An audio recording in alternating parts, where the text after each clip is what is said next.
Welcome back to my channel, guys. Today I'm going to do my September favourites, and yeah, just going to dive straight in. Now I have two products for you, the first of which being this, which is the L'Oreal Facial Cleansing Balm. Now I got this on recommendation from someone, and yeah, does what it's meant to do. I was a bit hesitant about putting oil on my face, but it seems to be doing its job, which, you know, great product, highly recommend that. It kind of smells of watermelon, which, you know, is an added bonus. So yeah, I'll leave a annotation as to exactly what that's called because I can't remember off the top of my head, but I know that it's L'Oreal and I know it's the cleansing balm. So moving on. Next up is this, and I know I've mentioned this in my favourites before, but it's the L'Oreal Men Expert Hydro Energetic Black Charcoal Facial Wash. And the reason that I've been loving that again this month is because I found another use for it, and I use it as a mask. I will leave a link down below as how to use it as a mask, but you know, it's basically you just shove it on your face, leave it on until it sort of dries out. Then you just leave it for a couple more minutes, then rinse it off. Yeah, amazing job. Next up I have two teas for you. Now, the first one you can't get at the supermarket, and the second one you can. So starting with the one that you cannot get at the supermarket is this. And it's the Whittards of Chelsea Apple Crumble Loose Leaf Tea. Amazing tea. I mean, it's that sort of tea that's perfect for this time of year because it's got that sort of sweet, spicy, autumny, wintry sort of taste. Strangely though, it doesn't actually taste of apple crumble, it tastes of bubblegum. No idea why, but that's what it tastes of. Next up, this is the one that you can get at the supermarket, and this is the Twinings Lemon Zest Fruit Infusion. Now, technically that ain't actually a tea, it's a fruit infusion because there's no caffeine in it, but yeah, I was a bit hesitant about buying that because I did think it'd taste a bit lemon-sippy, but it seems to be, you know, working out quite well. Next up is a few YouTubers I want to mention.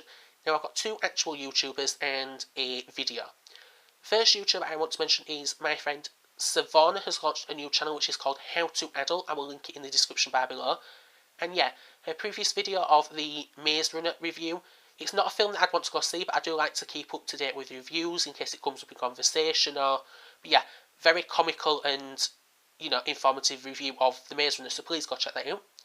The next one is the Worktop, which is Aslan's new launch, so please go check that out because that's, what's the best way I can use to describe that? It's DIY and cooking. So yeah, as you can guess, it's called The Worktops. It's everything that you can do on a worktop, so please go check that out because it's an amazing channel. Very good editing, very good content, very good personality, all-round good channel, so go check that out. The video that I want to mention is the Ask Essie Button video. Now, the reason that I like this is because I was actually mentioned in that video.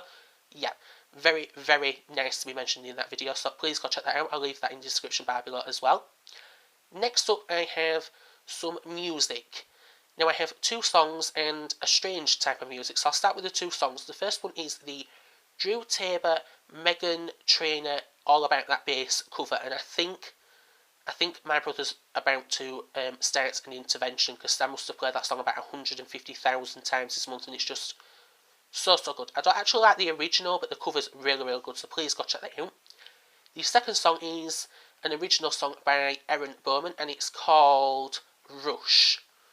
R-U-S-H. So just go check that out. It's good to play in the autumn. Some of her songs are a bit too summery, but yeah, this one's more down-tempoed, sort of. Just go check it out. You'll understand what I mean when you check it out. And then the kind of strange thing is a radio station, but it's not actually one that you can get on a radio. You have to download an app, and it's the Hank and Jim radio station. I will link it down below. The reason I like this is because the blind film critic had a show. I don't know if he still has a show, but I know that he had a show. And yeah, I've been listening to that, yeah, all month, so please go check that out. Next up is some TV shows. Now, for some weird reason, autumn seems to be the time when every TV show seems to come back, and the two that I've been loving is, well, they're both on a Wednesday night. The first one is Scott and Billy, which is a crime, I suppose you could call it thriller. Well, it's not thriller really, it's by ITV, so please go check that out. That's on Wednesdays at 9, and you still get like bits of crime, but you also get to see into the personalities of the police officers and all that, so please go check that out. The next up is Wentworth Prison. Now, if you like Orange is the New Black, you'll love this because it's very... Take Orange is the New Black, times it by 1,000,000 and you get Wentworth. It's yeah, it's very highly sexual, very highly violent. So if you don't like them sort of things, I wouldn't watch this series. But yeah, very, very good, because at the minute we're seeing the fallout of the new governor that's just come in. So yeah, that's on Wednesdays, Channel 5 at 10 p.m. So go check that out. The next things I want to mention is, well, the last thing is a book, and it's my Audible book that I've been listening to all month, and that is the first Divergent series book. So yeah, the first Divergent. Now, I am going to do an in-depth review, my Listen Up series on that, so I'm not really going to dive into it too much in this video. But yeah, really, really loving that. What I think I'm going to do is I'm going to listen to all 3 books, and then I might go see the film. Well, if I can get my hands on the film, DVD, Netflix, wherever it comes. Because I have a feeling that the film's going to spoil the book. Please let me know if you think that the film doesn't spoil the book, but I have a feeling it's going to. So, prefer to read the books before I say read, I mean listen, before I see the film. So yeah, that wraps up my favourites for the month of September. Hopefully you've enjoyed this. If you have any of your favourites, please link them down below, because I'd love to watch them or check them out. I mean, you don't actually have to do a video, just, list what your favourites are, because I'd love to know what they are. And yeah, see you again next time for another video. Well, now it's Luke.